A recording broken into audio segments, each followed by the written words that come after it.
Micah. Hi, Micah. It's Saturday. I'm here at LJA. Mr. Murray, working on your kitchen written assignment. I'm going to go over the reflective statement, then the essay, then your scores. I'll upload it to you, and you'll have until Monday midnight to revise this, if you want to, okay? Even if this is the one you want to use next year, you don't have to revise it Monday if you don't want to.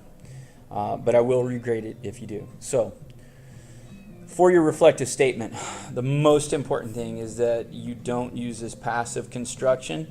Developing constantly throughout the novel, contextual ideas become more comprehensible and cultural notions become more evident. Please. I learned in the interactive oral that Japanese culture, that characters commit acts that are both culturally defined and aligned with Japanese culture. Okay? Just say it. And then the focus of the reflective statement is on what you learned in the interactive oral, or what you taught to the class, or what came out in the discussion. We're specifically looking for facts, for details. Even if they're wrong, it's what you learned in the interactive oral. We don't need to make it a direct connection to kitchen per se, and we don't have to develop the ideas. We just need to cite the details, and it's kind of like what I learned. Oh, I learned that traditional rules govern Japan, and men are not supposed to show weakness. Okay, great. What else did we learn? We learned I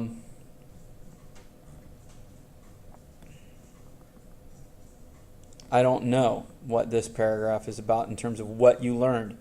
Did they talk about motifs? If they did, what motifs did they talk about? Okay. If they talked about symbols, what symbols did they talk about?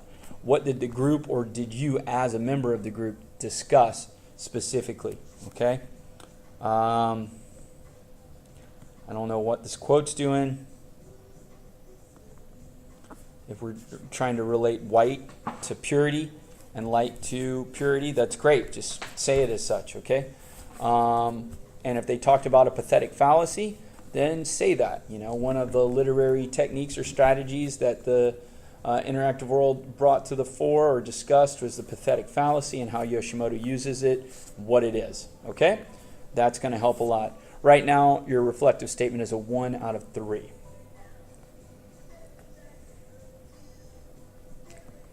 For your paper,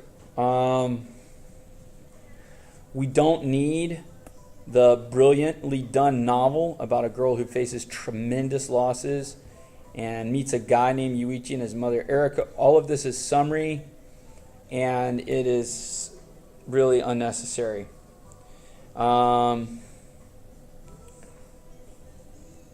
Okay, so we're dealing with the transgender, and then you bring in the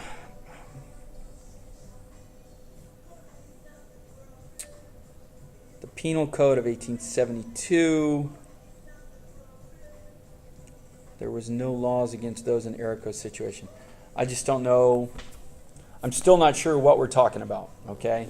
Hold on.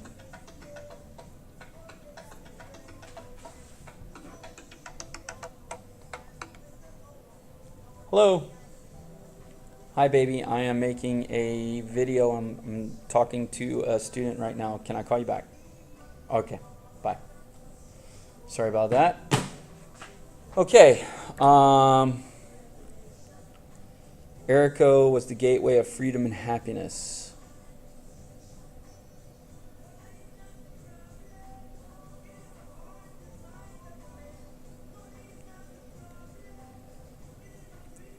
In the real world, Eriko would actually fit with what is currently going on. Japan is at a decline in population due to no desire of reproduction. I'm not sure how we get that anywhere. Eriko no longer wants to love anyone. In the workforce, Eriko fits in a little less. 60%, 40% of women do not work in Japan.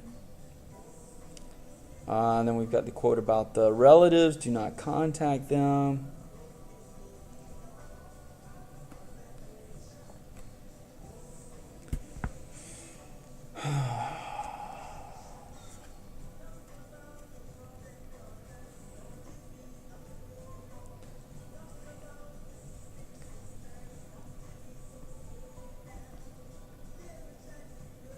I mean, if you want to talk about gender roles, let's talk about gender roles, and how Eriko in some ways defies those gender roles and in some ways embraces those gender roles.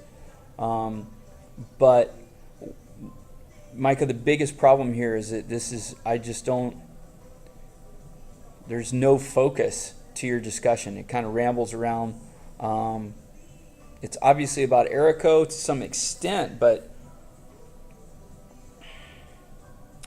again, our main focus is what is Yoshimoto doing and how does she do that, right?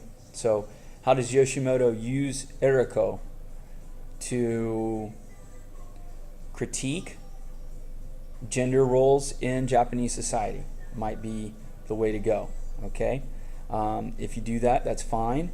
Obviously, you would look at, what it means to be a man, what it means to be a woman, and how Eriko or Yuiji, as Eriko was called before she became Eriko, embody these roles and maybe take that further out as to what it means to be a father and a mother. Okay. Right now, knowledge and understanding is a 2 out of 6. Appreciation of author's choices, 2 out of 6. Organization and development is a 2 out of 5, and use of language is 3 out of 5. So really, there's a good idea in here, and obviously you've got some insights, but right now it's very hard to figure out what they are, and it does not showcase your insight and your ability to think critically. So I encourage you to revise this, but start with a thesis statement. Okay, thank you.